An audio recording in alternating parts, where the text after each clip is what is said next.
Assalamualaikum. Magandang araw mga gili kong tagapanood. Ito po ang inyong Tia Cassie. Narito ho ako upang itampok sa inyo ang kwentong punong-puno ng pag-asa, kwentong mapupulutan ng aral, ang kwentong pinamatang paano ba ang pagluluto ng simple ngunit malinamnam na donut.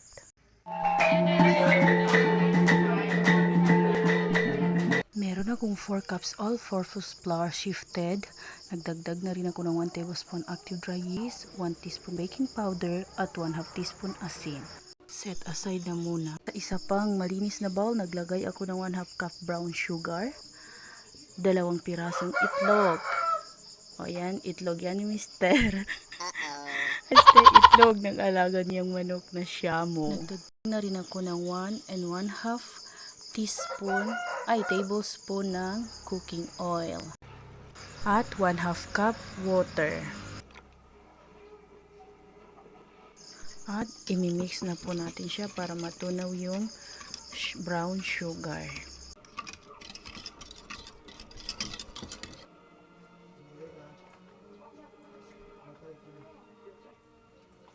At ihahalo ko na ang water mixture sa aking dry mixture.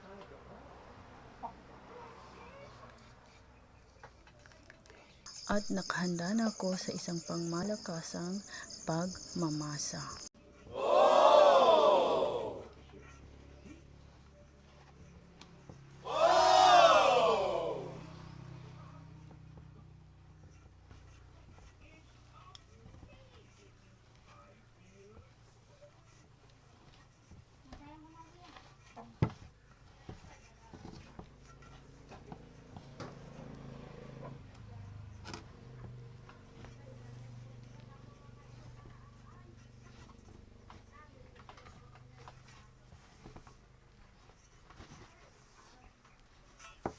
Imamasa ko lang po within 20 minutes para hindi ma-overmix.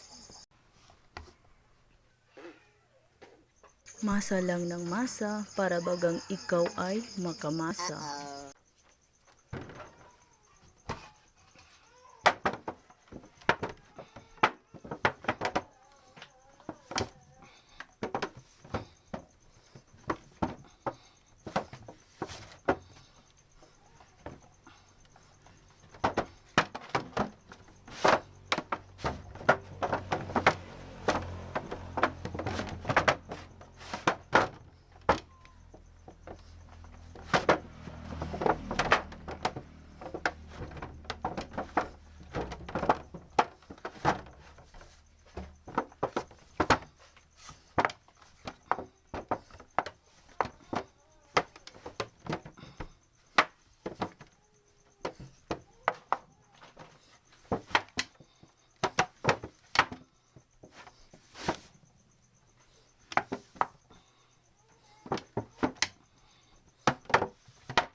Pag ganitong nag-i-expand na ang ating dough mixture, pwede na muna natin siyang i-rest in 30 minutes. At syempre magre-rest din ako kasi napagod yung muscles ko dun na.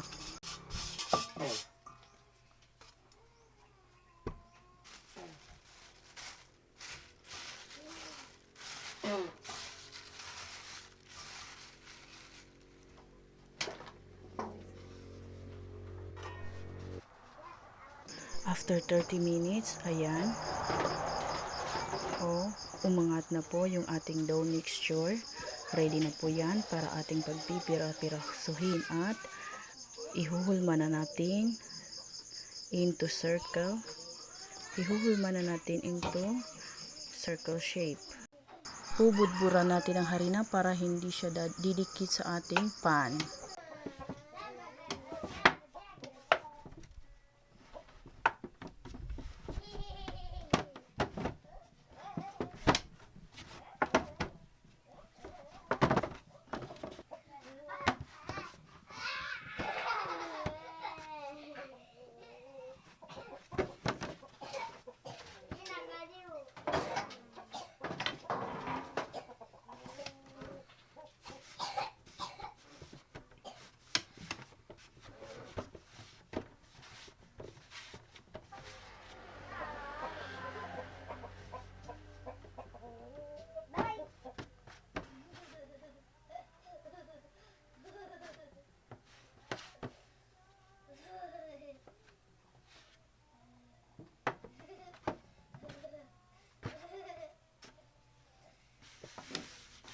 At yan, yung mga nahati-hati nating parte ng dough ay mano-mano na po nating ihuhulmang bilog. Tapos, yan, bubutasan natin sa gitna para siya ay maghuhulmang donut na.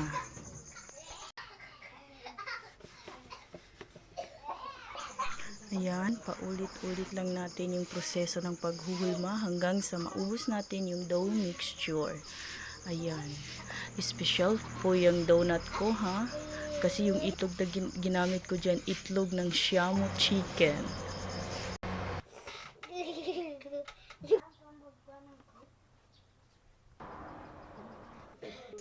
Tsadan! Tapos na lahat. Tapos, ready na ako para prituhin.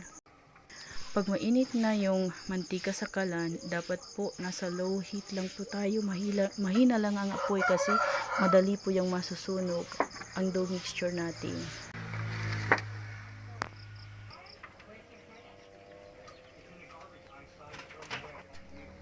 Ayan, pag nag golden brown na, babalik ta rin na natin para sa ibabaw naman yung naluluto.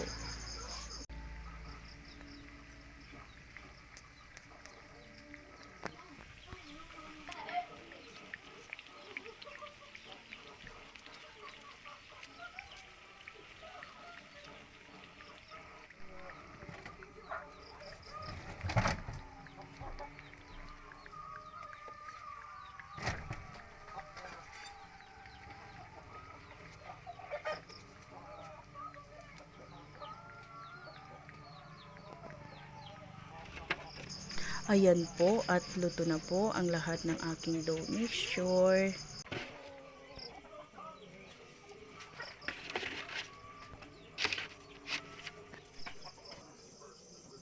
Ayan, at ididip po natin siya into white sugar.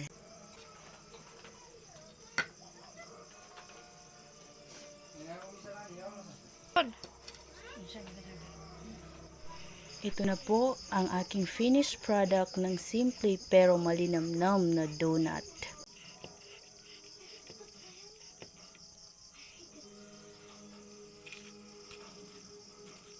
Ayan, oh, fluffy po siya, oh, malambot na malambot. Oh, malambot siya. Tapos, malinamnam din siya.